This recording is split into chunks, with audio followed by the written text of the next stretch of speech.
일본 법인은 2019년에 설립했다고 하셨는데 네네. 일본의 회사가 지금 어떻게 있으신지. 네, 저희 도쿄에 회사가 있죠. 좀 직원이 거기에 상주해 있는지. 아니요, 상주하고 있는 직원은 없고요. 네네. 한국에 이제 그 도쿄 법인을 총괄하고 있는 일본 팀이 계십니다. 2명 있고요. 일본 분 한 분, 한국 분 한 분. 그럼 거기다가는 어떻게 보면 고정적으로 월급이 나가시는 분들인지 아니면은 일본 회사에는 현재 이제 채용된 분은 없고 한국에 있는 본사 직원이 일본 법인을 컨트롤하고 있다. 네. 그래서 일본 법인이 있는 이유는 라쿠텐이라든지 일본에서 판매를 영위하기 위해서 일본 현지의 법인을 설립을 해놨다. 그런 목적으로 만들었는데 안 됐죠. 안 됐다.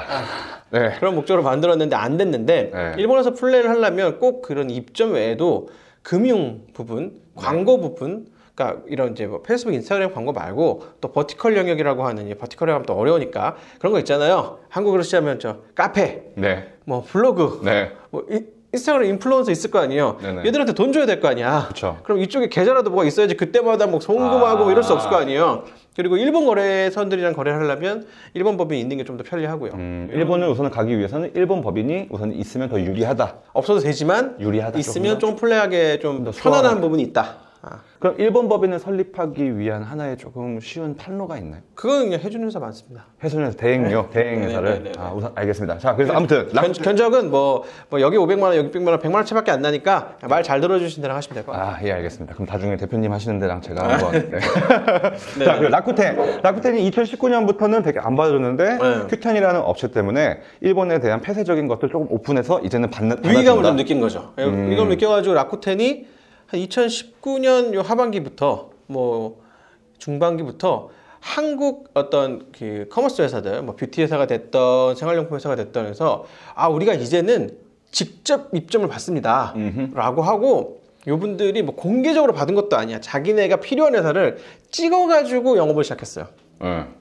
그래서 원래 라쿠텐 들어오기 힘든 거 알지? 근데 지금 우리가 니네한테만 특별히 열어줄 거니까 얼른 들어와서 입점했으면 좋겠어 라고 하고 이제 뭐 콩콜 같은 걸로 미팅을 하고 일본어로. 네. 그러니까 그렇다고 이걸 비밀리에 했느냐면 그 웹페이지는 있어요. 네네네. 근데 일본 사람들이 일본어로 웹페이지 만들어 놓고 우리 이렇게 공개했어라고 그게 무슨 공개야? 그렇죠.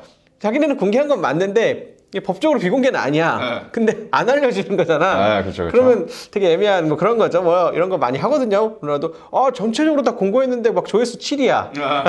장난한 거네.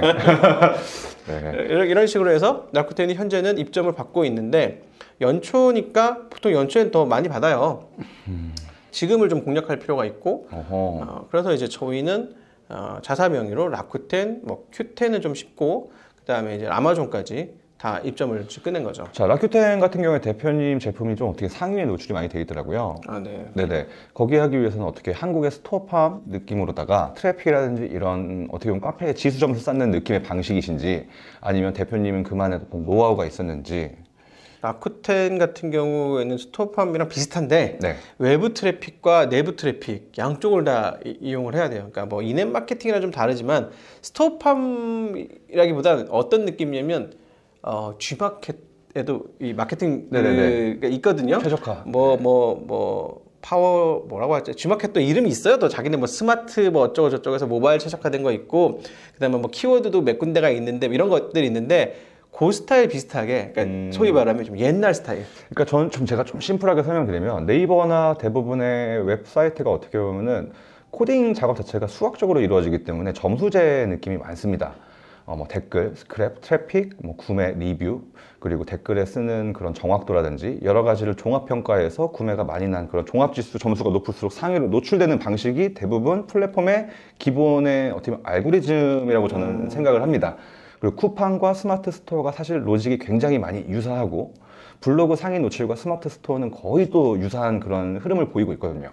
그러니까 그것과 라쿠텐이 비슷하다. 아니요, 라쿠텐은 훨씬 심플하다. 라쿠텐은 그게 왜 이렇게 로직이 만들어져 있냐면 쿠팡이라든가 네이버 같은 경우엔 실제로 어뷰징 업체가 많이 붙다 보니까 어뷰징을 디펜스하는 방식으로 로직이 고도화가 된 거예요. 네네네. 영어를 또 많이 썼나요? 아니요, 충분히 이 정도는 알아들을 것 같아요. 그런데 라쿠텐은 아직 그게 아니에요. 그냥 외부 트래픽, 내부 구매, 리뷰 점수가 있느냐? 리뷰 점수 없어요. 상위 1위 노출인데 리뷰 빵인 것도 존재해요. 네네네. 그래서 트래픽과 구매에 가지고 한 극단적으로 좀 심플한 로직을 가지고 있다. 그럼 한마디로 아직은 일본 사람들이 그렇게 한국인들처럼 약삭빠르지가 못하다라는 반증인가요? 아니면 일본 사람들은 그렇게까지 작업을 하지 않는다라는 반증인가요? 둘 다 비슷한 것 같은 얘기인 것 같은데 일단 일본 분들은 한국처럼 그렇게 작업을 안 하고 있는 것 같습니다. 그럼 지금 한국에 이런 똘똘한 사람들이 들어갔을 때 그쪽을 씹어먹을 수 있겠네요.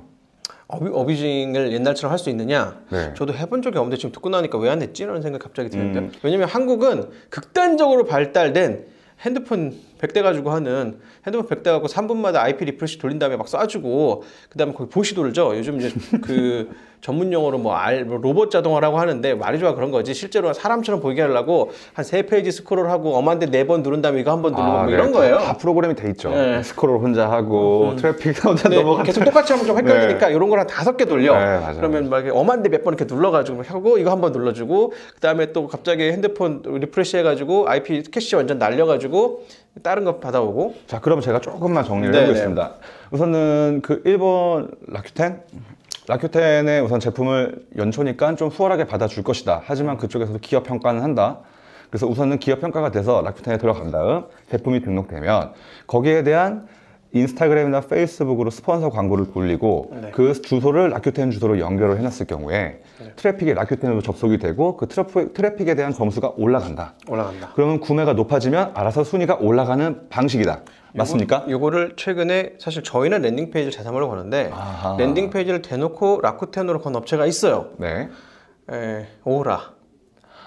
오라 마케팅 잘하죠. 네, 네이버 오라가- 카카오톡의 마케팅을 연 오라. 오라가 이제 사실 이제 에코팀들이 가서 한 건데 네네. 아예 랜딩 페이지를 대놓고 라쿠텐을 해서 저희는 뭐가 궁금했냐면 라쿠텐에다가 대놓고 랜딩을 돌리면 사실 전환율 추적이라는 게 안 돼요. 네, 그렇죠. 안 됨에도 불구하고 그냥 걸렸다라는 건 이제 오라는 이렇게 생각을 한 거예요. 이걸 굳이 자사몰로 돌리고 저희처럼 자사몰에서 누군가는 녹은 거를 일로 가는 거를 인정해 줄 것이냐 아니면 야 자사몰 별 효과도 없는데 뭐 아까 보셨으니까 뭐 로아스 잘 나올 때 3도 나왔지만 평균적으로 뭐 1점이 나오는 의미 없다. 그렇죠. 그냥 뭐 여기로 플랫폼 신뢰감 있는 플랫폼에다 밀어주자.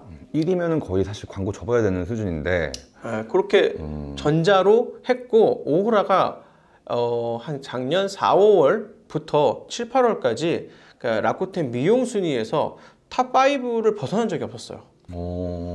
그냥 폭탄처럼 일본을 점령했어요.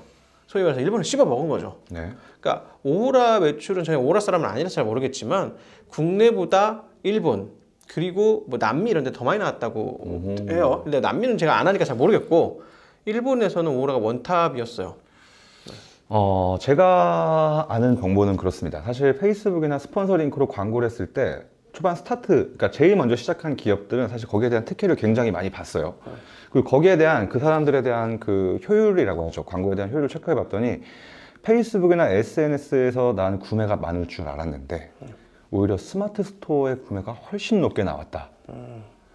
그래서 그 친구들과 얘기를 했을 때 어떤 결과를 아주 도출했냐면 뭐 정답은 아니겠죠. 저희만의 생각은 초반에 효율을 높이는 건 스폰서 링크가 최고다. 하지만 어느 정도 그 각자 한국은 스마트 스토어팜, 쿠팡, 일본은 라큐텐 이런 대형 채널에 대한 지수가 높게 반영됐을 때는 올려놓기만 하면 알아서 구매가 훨씬 많이 나오기 때문에 사실 그렇게 하는 게 답이다 라는 저희가 또 사실 결과를 냈었거든요.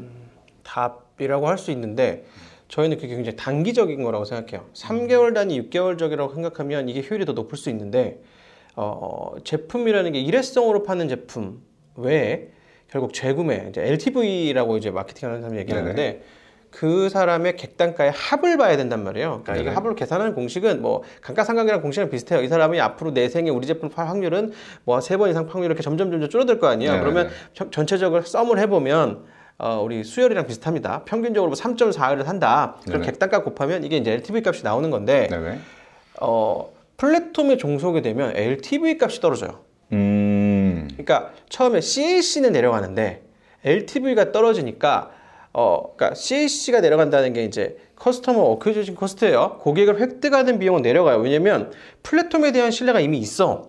그래서 여기는 적어도 나한테 사기는 안 쳐. 그리고 랭크를 보니까 랭크가 제법 높아. 그러니까 대세감이 등장하죠. 나만 혹한 게 아니고 남들도 많이 사고 이 라쿠텐의 특성상 굉장히 그 직설적인 말을 합니다.